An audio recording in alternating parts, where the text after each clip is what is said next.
الحمد لله رب العالمين، صلوات ربي وسلامه على المبعوث رحمة للعالمين وعلى آله وأصحابه أجمعين. أما بعد، السلام عليكم ورحمة الله وبركاته. برادران عزیز و هموطنان محترم، خداوند را شکرانه میکنیم که بار دیگر در برنامه آنلاینی اینترنتی ما در پاسخ و سوال در موضوع خاص امروز صحبت میکنیم، با شما هستیم و موضوع ما امروز درباره صدقه جاریه هست که خوشبختانه جوانان ملت ما و مردم ما و مردم مؤمنین مسلمین کل جهان امروز درک کردن درباره صدقه جاریه، یعنی عمل کردن رو. هر یک مؤمن، هر یک مسلمانی که دارا هست کوشش میکند صدقه داشته باشد که اون صدقه بعد از وفات هم برای او منفعت برساند. البته این از فهم و درک مؤمنین هست که با اون اعمال میخواهند چنگ بزنند که پیش خدا زیادتر ثواب و پاداش داشته باشد. بنابراین امروز رو ما اختصاص دادیم در این موضوع که درباره صدقه جاریه هست و البته 24 25 11 تلفن ما هست. ما در تمام سوالهای شما در پاسخ ان شاء الله هستیم و خدا کند که طبق دستورات خداوندی استعیذ بالله ذکر فان الذکر تنفع المؤمنین، که شما یکدیگرتان را پند بدهید، یعنی پند دادن یکدیگر برای مؤمنین منفعت دارد. ما شامل حال ما باشد این دستور الهی. بنابراین برادران عزیز، از معلم دین محمد مصطفی صلی الله علیه و سلم سر کرده تمام شاگردان او، صحابه کرام، ائمه دین و بزرگان من و شما درباره صدقه جاریه صحبت های زیادی داشتند. روایت از ابو هریره رضی الله تعالی عنه هست که میگوید یقول النبی صلی الله علیه و سلم اذا مات ابن آدم انقطع عنه عمله الا من ثلاث. یعنی فرزند آدم، پیامبر اسلام صلی الله علیه و سلم میگوید فرزند آدم وقتی از دنیا میگذرد اعمال اون بند میشود مگر از سه چیز: صدقه جاریه، صدقه جاریه، و علم ينتفع به، و علمی که منفعت میبرند از اون علم، یعنی علمی را میراث میگذارد، کتابی را میراث میگذارد، شاگرد را میراث میگذارد، فرزند عالمی را میراث میگذارد که این صدقه جاریه هست برای اون. و اولد صالح یدعو له، یا فرزند صالحی که برای اون پدر و مادر دعای خیر میکنه. از این حدیث پیامبر صلی الله علیه و سلم مفهوم صدقه جاریه فهمیده می شود که صدقه جاریه یگانه اعمالی هست که بعد از وفات اون مرد، اون زن، اون برادر و خواهر همیشه جاری هست. بعد از این که انسان از دنیا میگذرد ثواب اون جاری هست و تا روزی که اون عملی را که اون با عنوان صدقه جاریه انجام داده است. بنابراین برادران عزیز، در باب صدقه احادیث های خیلی زیادی داریم. حتی پیامبر خدا صلی الله علیه و سلم میگوید که وقتی بنده مؤمن از کسب حلال صدقه میکند، الله تعالی او را با دست راستش، بیمینهی، با دست راستش قبول میکند و یربیها، و اون را تربیت میکند حتی مثل کوه برای اون آخرت اون سرمایه میکند. بنابراین برادران عزیز و خواهران محترم، امروز ما درباره این گونه ثواب، این گونه اعمال صحبت میکنیم که پاداش خیلی زیادی دارد.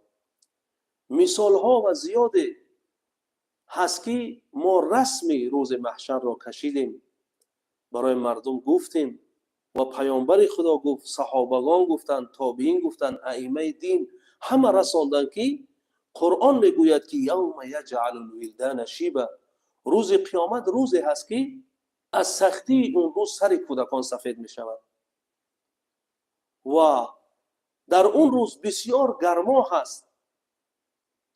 مردم همه در انتظار و حساب کتاب هستند، اما پیامبر خدا از این عذاب دور هستند. یکی از اونها رجل تصدق بصدقه فاخفاها حتی لا تعلم شماله ما تنفق یمینه. اون مرد در این سایه هست، اون شخص، اون مادر، اون زن، اون خواهری که صدقه کرد و اون را پنهان کرد، حتی دستی چپش ندانست که دست راست اون چی نفقه کرده است. و قرآن عظیم و شأن میگوید که صدقه های در راه خدا درجات دارند و اون چی را شما لن تنالوا البر حتی تنفقوا مما تحبون.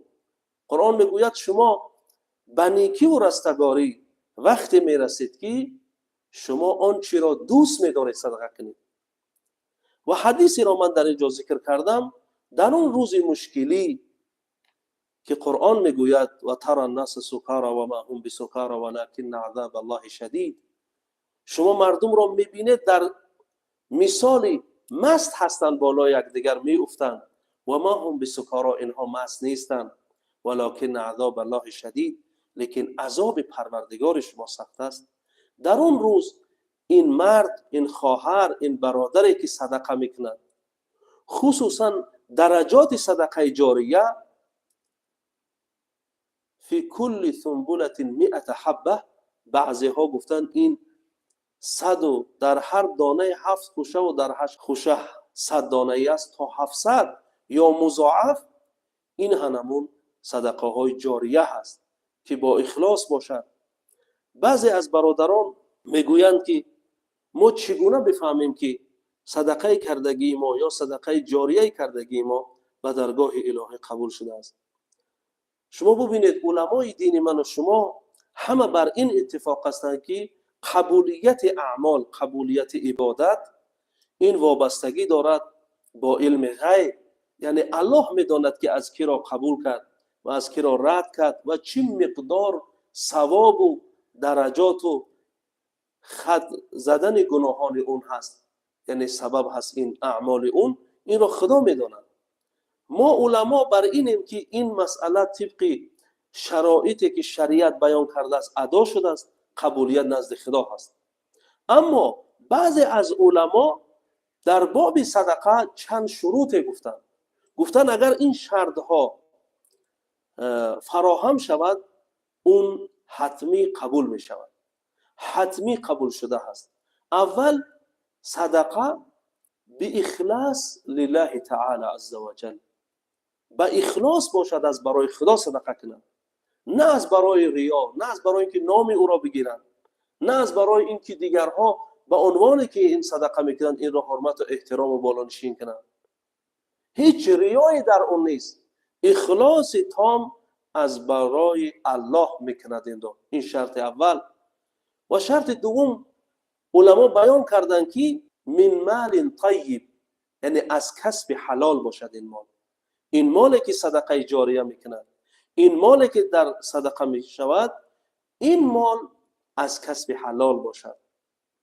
و شرط سوم وقع فی محلها، یعنی این صدقه در جای خودش غلطیده باشد، در جای خودش یعنی داده شده باشد، در جایی که شریعت بیان کرده است للفقراء والمساکین و برای منفعت جامعه، برای این باشد. وقتی که اون اخلاص داشته باشد، از کسب حلال باشد و اون در محل خودش که شریعت بیان کرده است در اونجا باشد، چون که عباره دیگری هم هست که لا یأکل طعامک الا تقی، مگر انسانان طعامت را بخورند که اونها خدا ترسی دارند، اونها انسان کاملند، اونها هیچ وقت در احادیث معنی است که انسان برای صدقه‌اش بر یک غنی، بر یک دارا بکند، برای انسانی که اون خودش قابل است که باید صدقه کند، باید زکات بدهد، بنابراین برادران عزیز، بعضی از علما این شرط ها رو بیان کردند که با سبب این شرط ها می تواند که انسان مؤمن یقین کند که این صدقه کردگی اون قبول درگاه الهی شده است. برای همون در حدیث ابو هریره رضی الله تعالی عنه من روایت کردم از پیامبر خدا که پیامبر خدا میگوید که سه اعمال هست که بعد وفات اونها اعمال انسان مرده بسته می شود، اما از این سه عمل بسته نمی شود. یکی صدقه جاریه است، یکی علم با منفعتی که دیگرها از اون منفعت میبرند از اون علم، سوم فرزند صالحی که برای اونها دعا میکنند. من و شما باید با اون اعمال چنگ بزنیم برادر عزیز که توشه آخرت من و شما باشد، سرمایه همیشگی ما و شما باشد. و باید ما بدانیم که اگر ما یک صدقه جاریه میکنیم، اول اینکه چه چیزها صدقه جاریه میشن، این چیزها رو باید برادران بدانند. صدقه جاریه میشود که انسان راهی را برای جامعه درست کند که مردم در اون راه روند، پول را یعنی کپری را میتواند که بنیاد کند که از اون انسان ها و حیوانات و هر مخلوق خدا که از اون گذر کند، اون برای اون صدقه جاریه است. و میتواند که چشمه بیر چشمه را بنیاد کند، آب برارد در اون منطقه هایی که در اون روستاها یا در اون قشلاق هایی که آب نیست، آب برارد و این صدقه جاریه هست. بنای مسجد این صدقه جاریه هست. بنگاه طبی بنیاد کردن این صدقه جاریه هست. تعلیمگاه برای فرزندان، چی ابتدایی باشد چی جای تعلیمگاه عالی باشد، این صدقه جاریه است برای او. کفیل یتیم، نگهبانی کردن انسان یتیم را، این صدقه جاریه هست.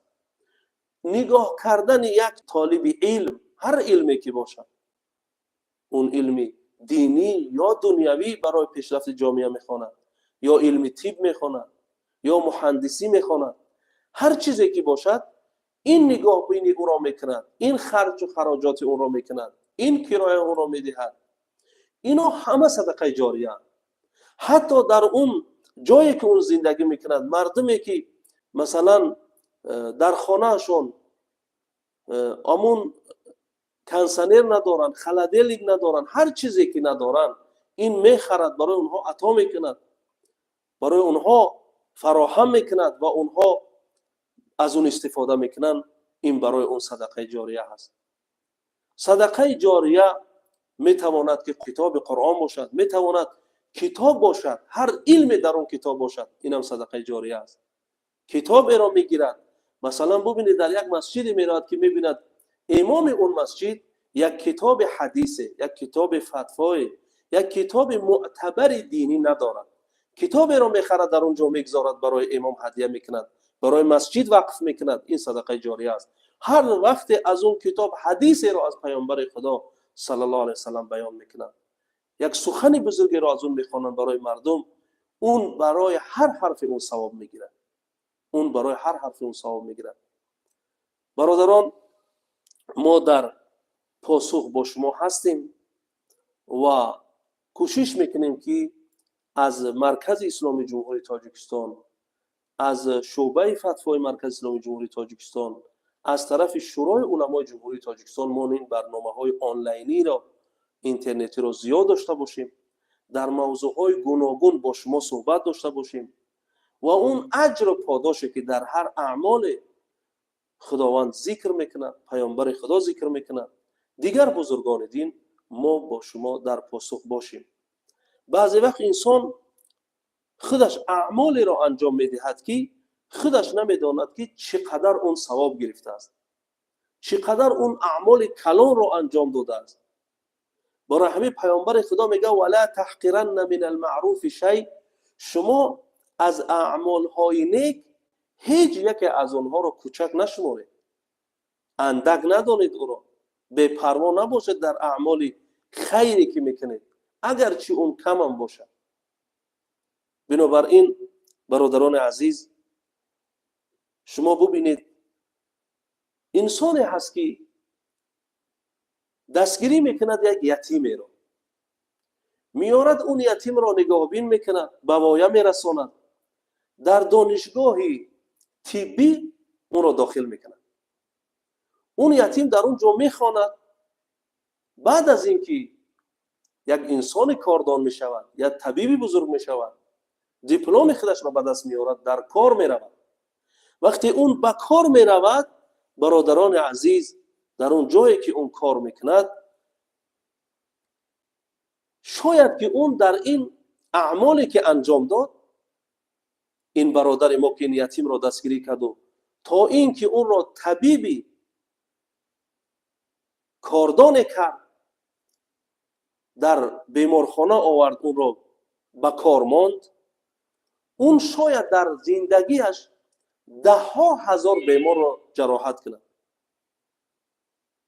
وقتی که ده ها هزار بیمار را جراحی میکند، شما ببینید هر نفسی که هست سبب حیات اونها میشود، این برادر ما با این صدقه جاریش برای همه اونها ثواب میگیرد. درباره این قرآن میگوید که من احیاها فکأنما احیا الناس جمیعا، یعنی سبب شود که یک نفس را، حیاتش را اگر حفظ کند، گویا کل مردم را حیاتش را حفظ کرده است. این دستور قرآن هست. برای همون صدقه های جاری برادران عزیز، خواهران محترم، به نهایت اجر و پاداش زیادی دارد، خصوصا کمک کردن برای انسان هایی که در جاده علم هستند. کتاب پیشنهاد می شود، کرایه اونها داده می شود، مکتب اونها پرداخت می شود، یعنی ادوات و قلم و دفتر اونها خریده می شود. اینا صدقه های جاریه می شوند که بسیار سرمایه بزرگ برای انسان صدقه کن نوشته می شود نزد خداوند. و ما دعا میکنیم که الله تعالی هر یک من شما را قدرت عطا کند که همین کارها را انجام بدهیم. برادران در تماس بودن، من چون که میخواستم همین صحبت رو به انتها برسانم و البته در پاسخ با شما هستیم، در تماس شوند، ما در پاسخ با برادران هستیم.